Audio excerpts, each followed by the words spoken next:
We are joined by Wade Boggs, one of two people that my father told me when I was growing up could hit. Wade Boggs, aka Cool Baloo. Now I'm hearing some rumors about that. How you doing, man? Good. How are you guys doing? I'm good. I'm good. I am so excited. I'm not joking there. At every time you and Tony Gwynn came to the plate, when I was learning and watching the game of baseball and falling in love with it, my pops would say, that man can hit. So to be talking to you today, I couldn't be more excited. So what's good? Thank you. How are you? Good. Good. Things are well. Yeah. Part of the reason we got set up on this, we got to watch a video early that dropped today. Some rumors about you. I don't know if you want to address those, Cool Blue, Mr. Boggs, however I should address you.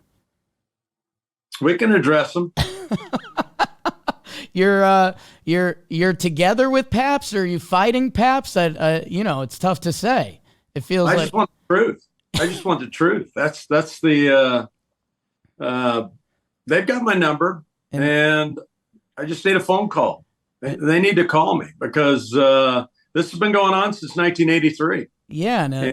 And I've been doing my due diligence of homework and putting things together. And numbers don't lie. When you look at the numbers that Pabst Blue Ribbon put on their cans and various things like that, and I think Cool Blue speaks for itself. It's just a rendition of me. The artist rendition of Wade Boggs. So hopefully we can get to the bottom of this and have a clean resolution. Yeah, well, we're excited to help in any way we can. So we'll get Good our deal. best. We'll get our best people on it. Wade Boggs, your baseball reference. I don't know how often we have a baseball nerdy company that's formed here, and we live on Baseball Reference and going through the pages. Yours is an all-timer, man, and I guess I want to start at the top of like where, there's a lot of bold on that page, which means you were the best that year, and obviously the batting titles. On base percentage, which wasn't fully appreciated at the time. We see a lot of contact hitters now. They didn't lead the league in walks twice. I guess looking back, do the batting titles jump out the most? Is it the 3,000 hits? Like where do you go if you were to check out the back of your baseball card? Well, I'm really proud of the 4 years that I had when I had 200 hits, 100 walks. That's one stat that'll never be broke. I had 7 consecutive 200 hit years in a row, but the 200 hits, 100 walks is the part that separated me from a lot of hitters. There were 200 hit guys around, but they'd walk 50 times. And so it's extremely difficult to get 200 hits if you get 100 walks. And so I think that's the correlation that I take of my career, that'll be one of the records that no one will ever surpass. Yeah, and again, we were so lucky to grow up on those 90s Yankees teams that you were a part of that. On base percentage before Moneyball, like it was happening and you could hear it. Like, I remember, they used to talk about Paul O'Neill having great at-bats and Bernie Williams, and the Yankees used to wear down pitching. And then, 10 years later, they put it into a movie and the A's called it Moneyball. But, you guys used to wear down pitchers. And for you, and you're right to point it out, not many guys could hit and walk like that ever in this game. Normally, you kind of got to pick your way. For you, was it ever, I don't know, were there ever days at the ballpark where you were like, I walked 3 times yesterday, I'm hitting today? Or did you ever have to juggle that? No. I was, when I was in Boston, I let off. And when I went to New York, Buck Showalter hit me second. So I was just part of that philosophy that Rick Down, when I came to New York, we sat down and he says, we need to make this lineup turn over more times. And I said, that's very simple. We just need to start taking 2-0. And that would make pitchers throw extra pitches. And so our game plan was to get the starting pitcher to 90 pitches by the 5th inning. If we did that, we were in the bullpen. And if we're in a 4-game series, we're going to wear their bullpen out.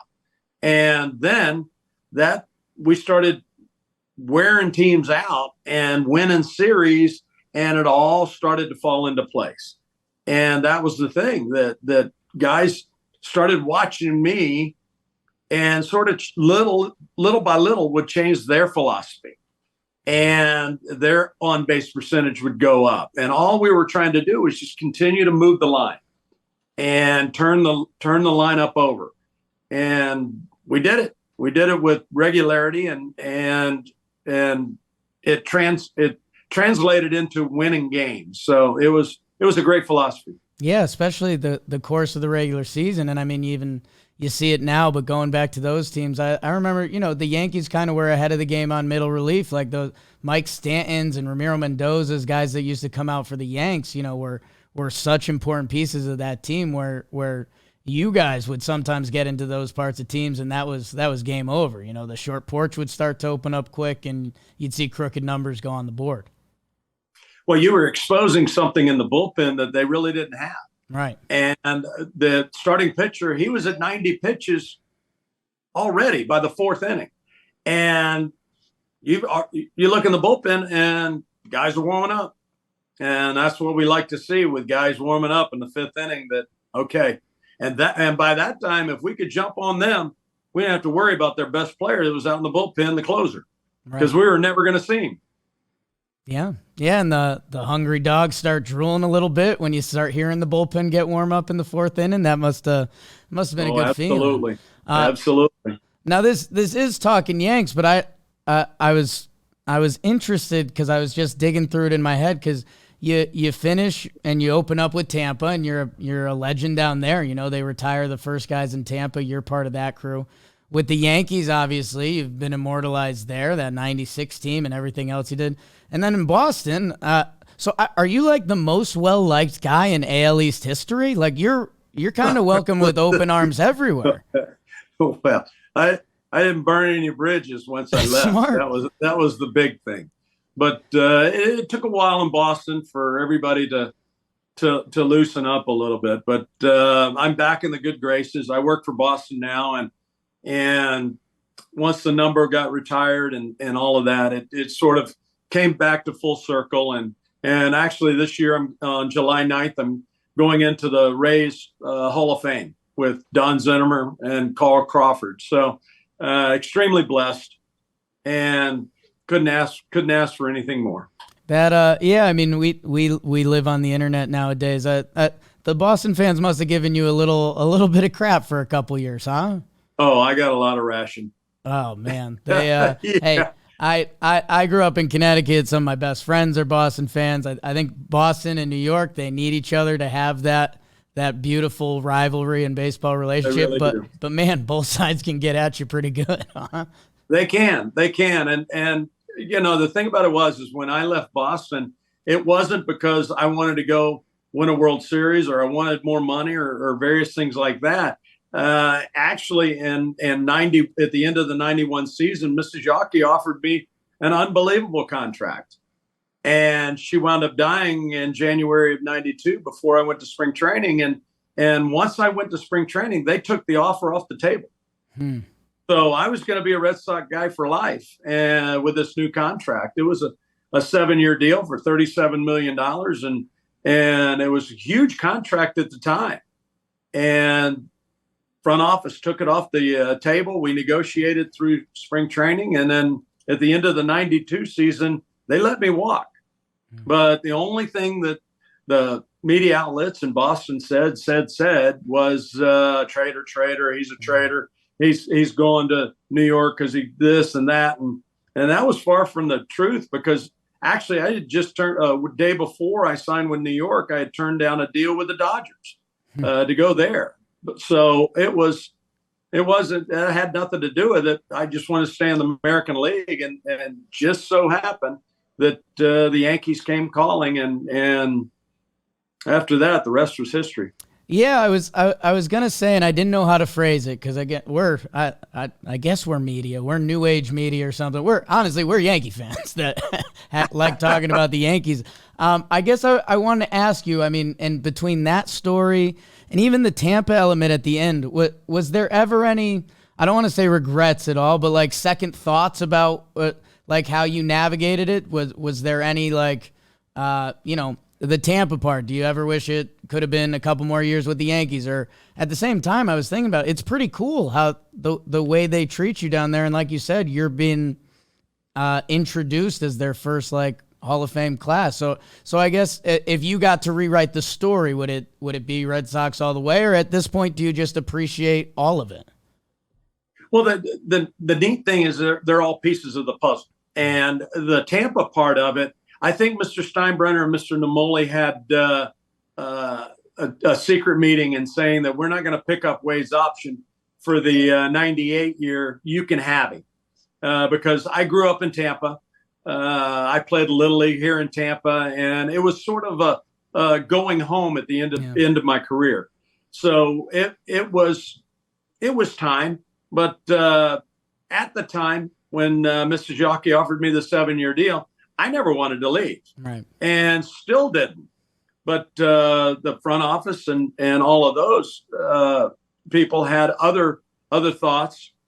And I mean, Fenway Park's such a wonderful place to hit, and I didn't want to leave that either.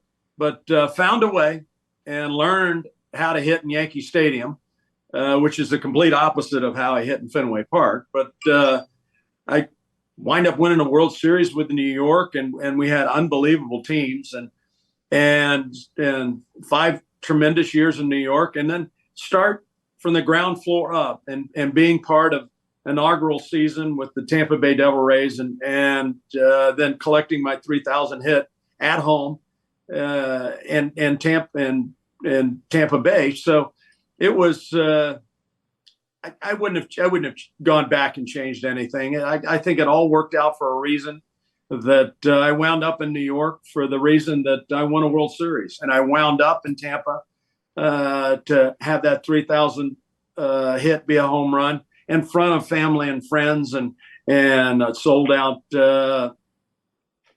Tropicana Field. Yeah, and I want to talk about Fenway to Yankee Stadium a little bit, because especially where stats and analytics have gotten with baseball. I remember when we were, I think 2018 and 2019, the Yankees lineup became filled with righty power hitters because they thought their advantage, almost a la Fenway and lefties in their history, was that if you have powerful righties that can use the short porch, then, those home runs they turn and they hit 420 feet, those are still going out. But if you could sneak those out, and we questioned it a little bit at the time because we're like, well, lineups need a lot more than that. You need balance, you need lefties. I guess for you, going from Fenway Park, where you could flip one and it's instant double basically, to the stadium, I mean, how tempting was the porch for you to almost change your swing entirely and try to, I don't know, put up 25, 30 a year? Or I guess where did you land on, if I'm going to be hitting at the stadium, this is what I need to do? Well, in the offseason, when I signed with the Yankees, I spent 2 months playing it low to left and high to right, which is a complete opposite of Fenway Park. You got to play it high to left and low to right. On those cold days, you hit a bomb to right field in Fenway Park, and it's an out. And if I play it high to left center in Yankee Stadium, it's an out. So you sort of change your swing a little bit. 94, I had 11 homers at the close of time when Bud Selig called off the season. But I always had right field for a safety net in Yankee Stadium, to where I wasn't a good pull hitter at all. I had to cheat and get everything going early, but it was I used it as, if I played it low to left, the left fielder had to play deeper in Yankee Stadium than he does in Fenway Park. So my low line drive was going to be a base hit in Yankee Stadium as opposed to an out in Fenway Park. So it actually benefited me to switch around and play it low to left in Yankee Stadium. Yeah. No, it's crazy. I think every year once we get through the winter and we get back to baseball and you watch a couple Fenway games and a couple Yankee Stadium games and you're like, this is almost a different sport. Fenway, it feels like every inning a couple guys get on base, whether it's something that happens out there. And I don't know. I mean, that had to be more of an adjustment than I think normally when people think, hitting a baseball is hard, figure it out. But I mean, that's a true change to the way you approach the game every day. Absolutely. Because when I left Boston, all the Boston writers and all of those guys were saying Wade Boggs will never hit 300 again. And 1994, I wound up hitting 342 and Paul O'Neill was the only one above me. So I figured out how to hit in Yankee Stadium. And I think over the 5 years that I was there, I was 317 or something along those lines. But yeah, you adapt and you've got to become a chameleon and change with the atmosphere that you're dealt with. And if not, you're not going to be successful.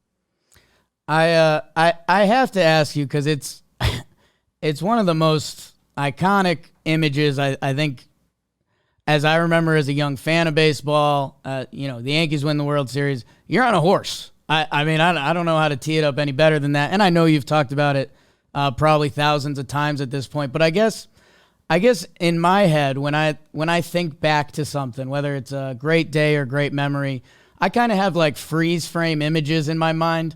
I guess for you, like what are the freeze frame images that go on with that? Because it's one of the, it's something I don't think we'll ever see again.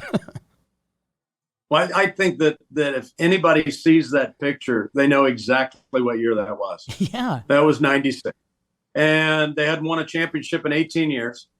And from that image, when we dogpiled on the mound and I'm hugging Wetland and we're just having a great time, we decided to have a victory lap because it was crazy that none of the fans rushed the field. Right. I mean, the image that I have is Chris Chambliss hitting a home run and he can't get to home plate because there's 10,000 people on the field. Yeah. And I thought that this was going to be the scenario, and everyone stood in their seats and clapped, which was surprising to me. So we start to take a lap, and next thing I know, I'm on the back of a police horse in left center. Till this day, I've never gone back to look at the video and figured out how I got up on top of this police horse, because they're not Shetland ponies. These animals are gigantic, and I don't know if I had help getting up there or what have you, but it was a very special moment. It was a very special night, and it was very special for New York. It really was. Yeah, it's I mean, it led into a new generation of Yankees, and it kind of kept the Yankees in a way. It's people point to the rings, and it's funny now that I'm babyface. People that are listening to this are laughing because I have to preface this with something. I'm 33 now. I look like I'm 14 some days. But we have another generation. David that's here is 25 now. 25 and 3/4. 25. We got some people that are younger that, we're starting to get into different eras of, what Yankees did you grow up with a little bit. And right. That 96 team, I can still remember you riding that horse, and that'll never be matched, man. It's such a unique sports memory. And I'm happy you have that. I'm happy I have that, I guess. Right. Exactly. I got one more, I don't want to say offbeat one, and then we'll figure out again who this cool blue cat is. Do you have any good, because you have a lot of good stories. There's obviously the famous plane story. There's a lot. Do you have any someone, as I mentioned, those previous generations who got brought more to light with the Jeter documentary that came out last year? Was Mr. Steinbrenner. I George and all of that. Like it was part of what I was raised on baseball wise. A lot of them were seeing George for kind of the first time, and some of his antics that, I mean, nowadays would, they wouldn't be allowed. I guess, do you have a good or your go-to like George Steinbrenner story? Oh, we in '96 we came back off the road and we were I think we were 2-12, 2-14 on the road, and coincidentally, Toronto, who we were going back and forth with, they were in a 1-for-15 plummet, and so we come back and we get off the plane and we're taking batting practice the very first day back to Yankee Stadium, and we hear code red. Everybody's got to come off the field. Mr. Steinbrenner's coming down. He's going to hold a meeting. So we had just started batting practice. Yeah. He calls us in there and just airs everybody out. He says, "This is not how we're going to do this. He says, if you guys want to win a ring, this is not what we're looking at." He says, "Heads are going to roll. We need," and he went on and on and on for about 15, 20 minutes. And we wound up going about, I think, 17 for the next 21. We won. And I don't know if it's coincidence or what have you, but we just took off. And then here we go. We're going into the playoffs and sort of cruising through the playoffs.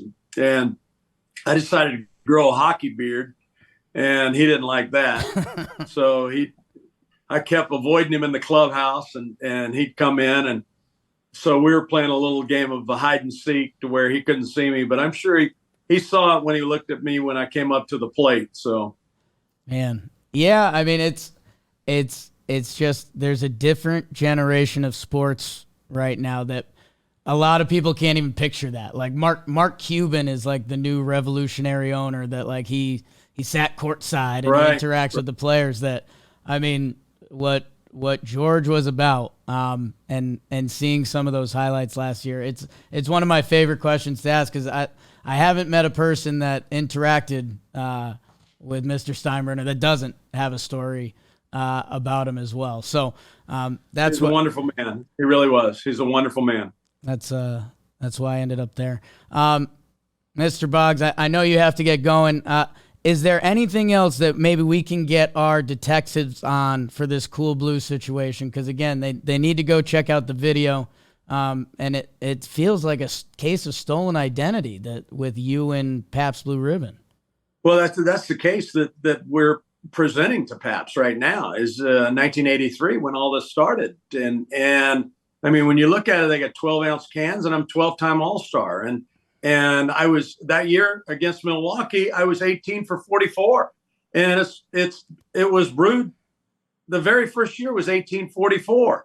And in my career with the Red Sox, I had 47 triples, and the alcohol content is 4.7. So they just keep throwing this in my face. And the Cool Blue cat speaks for himself. He's on the can. Yeah. I mean, it could be my twin brother. That's what it looks like. But we're looking for the truth, and we're rattling some doors and just looking for a phone call. Well, we have our best people on the case now. I appreciate it, guys. Hey, I appreciate it. Mr. Boggs, thank you so much. Hopefully we cross paths with you either stadium or Tampa or somewhere else, all right? Love to. You guys have a great day. Appreciate it. Thank you. Okay. Bye-bye.